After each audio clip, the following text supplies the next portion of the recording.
Escuela Primaria Santa Clara, un edificio de ladrillo rojo devorado por la hierba y el olvido, se erguía como un monumento al abandono en el centro del vecindario.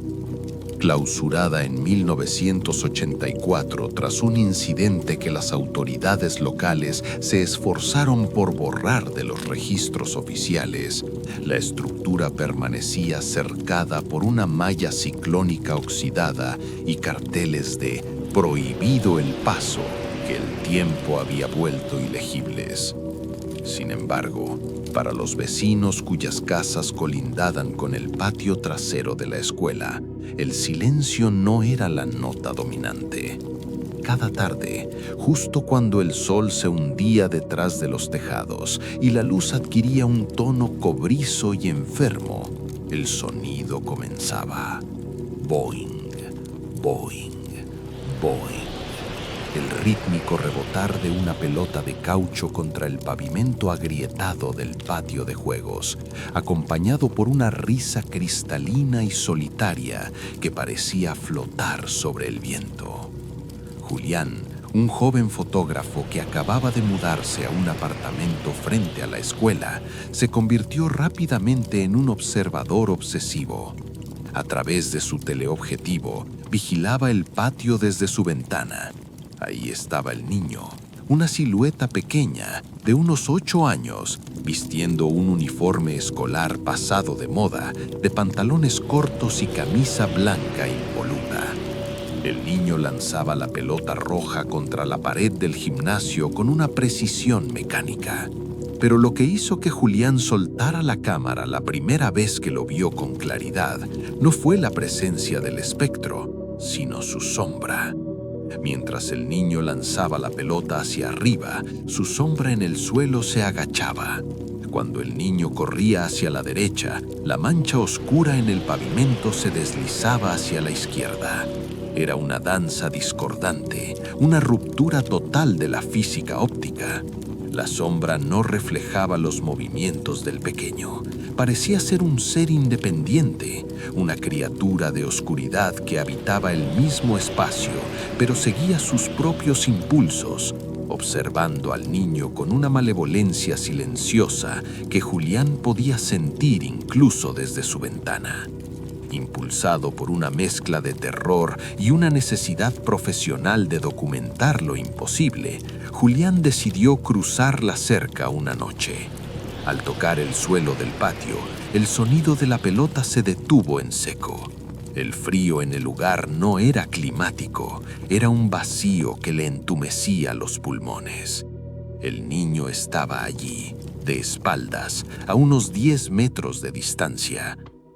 ¿Quieres jugar?, preguntó el niño sin darse la vuelta. Su voz no venía de su garganta, sino que parecía brotar de las grietas del suelo. Julián dio un paso adelante, con la cámara lista. ¿Quién eres? ¿Por qué estás aquí solo?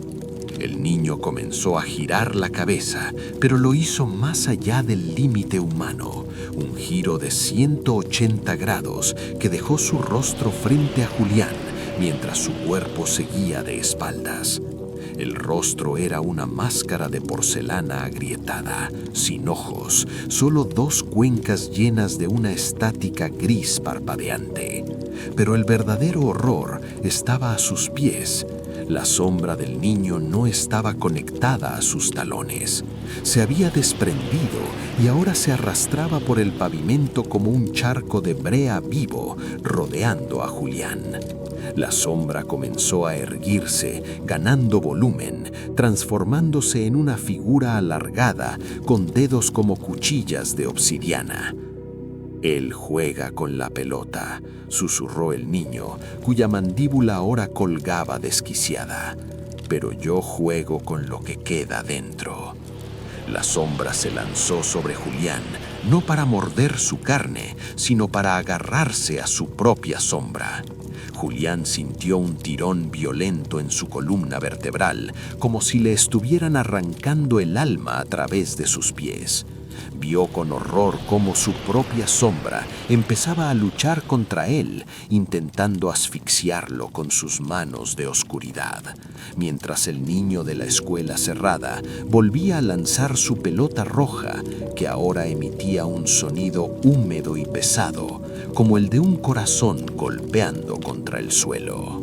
El forcejeo de Julián y su propia sombra se convirtió en una lucha silenciosa y metafísica, donde el asfalto del patio parecía transformarse en una superficie viscosa que intentaba tragar cada brizna de luz emitida por su linterna.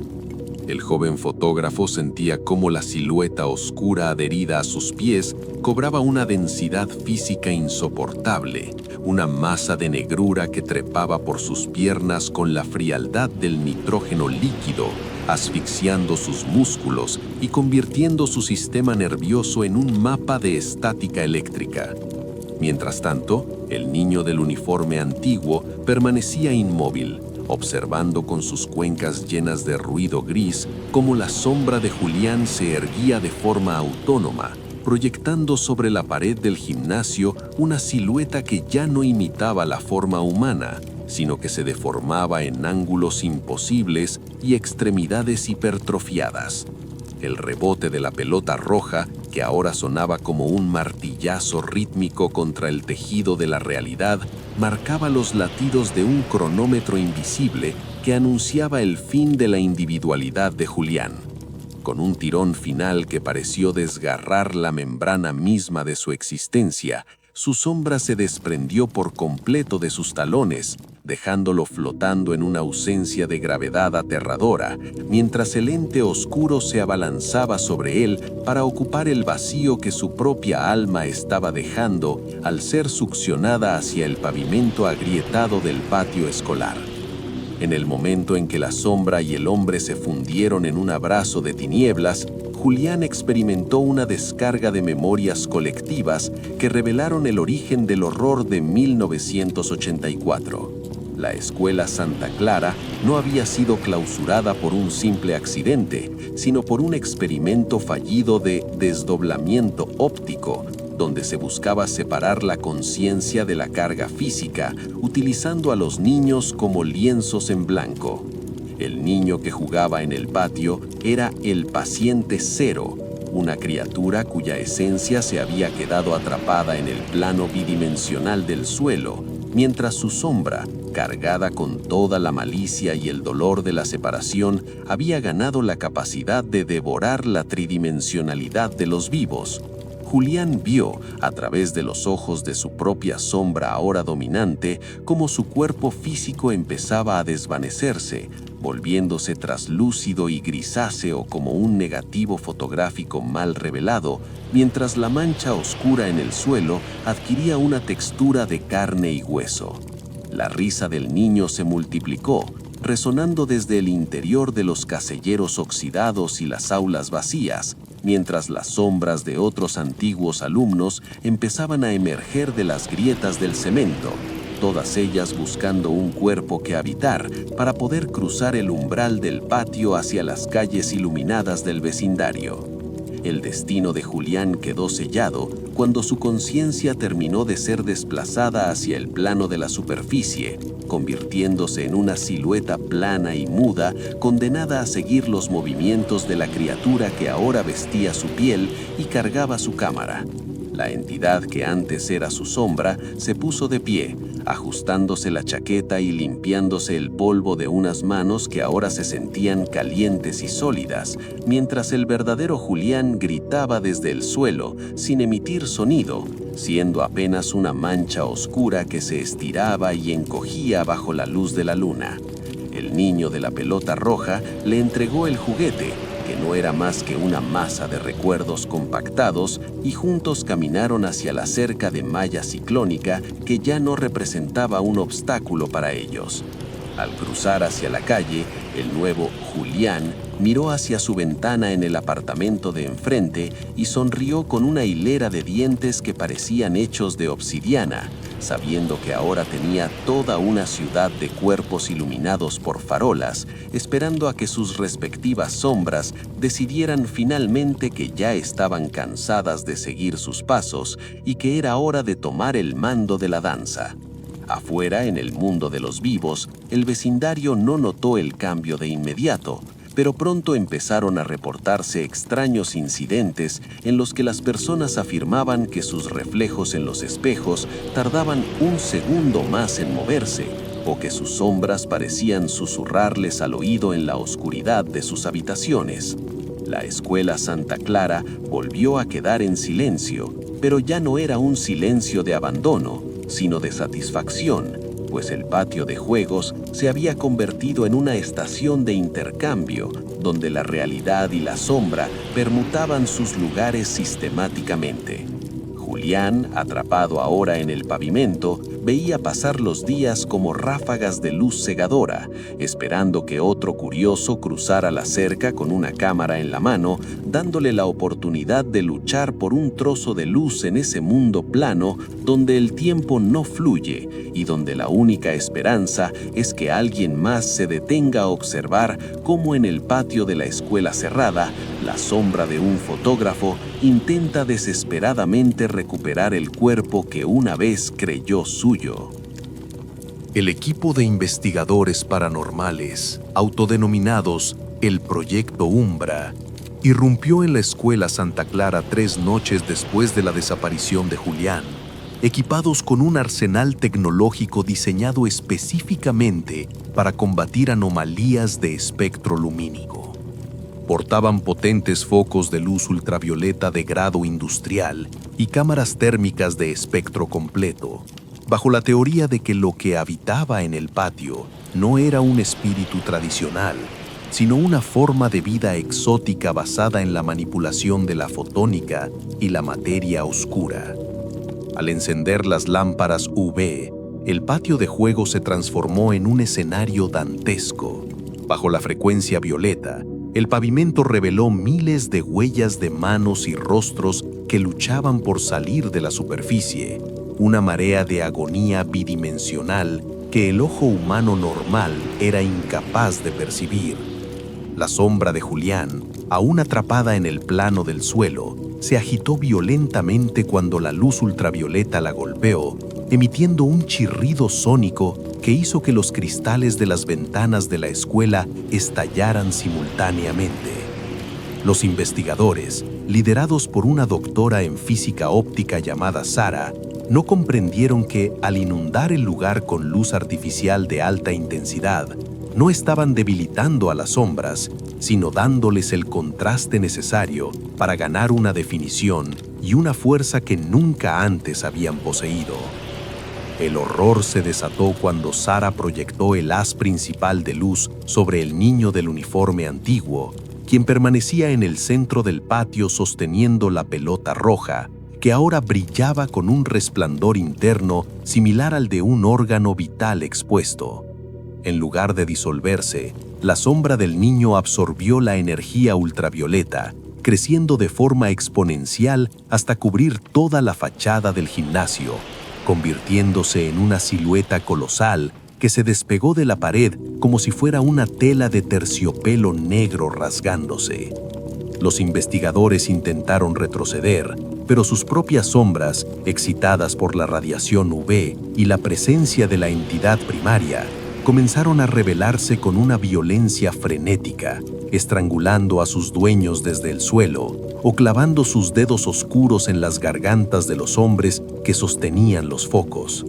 Sara vio con desesperación cómo su propia sombra le arrebataba la lámpara de las manos y la enfocaba directamente hacia ella, invirtiendo los roles de observación.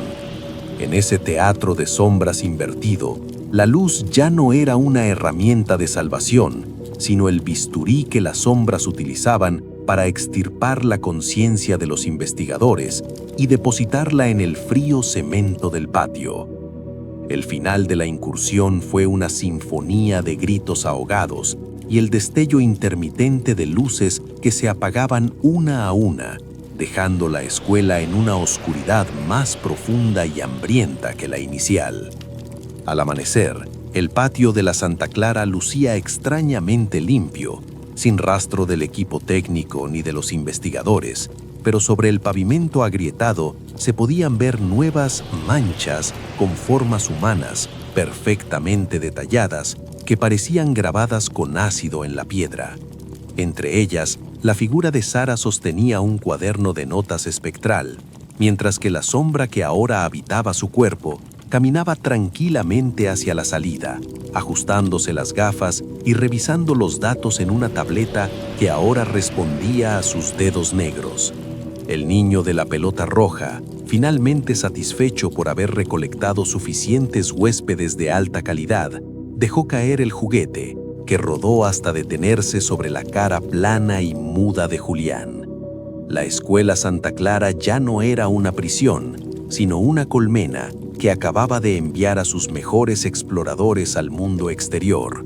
Sombras con rostros de doctores, fotógrafos y científicos que ahora caminaban bajo el sol, protegidos por la luz que alguna vez intentó destruirlos, mientras los verdaderos humanos quedaban atrás, convirtiéndose en el suelo que todos pisamos sin mirar, esperando el próximo rebote de la pelota para recordar que una vez tuvieron un nombre, un cuerpo y una luz propia.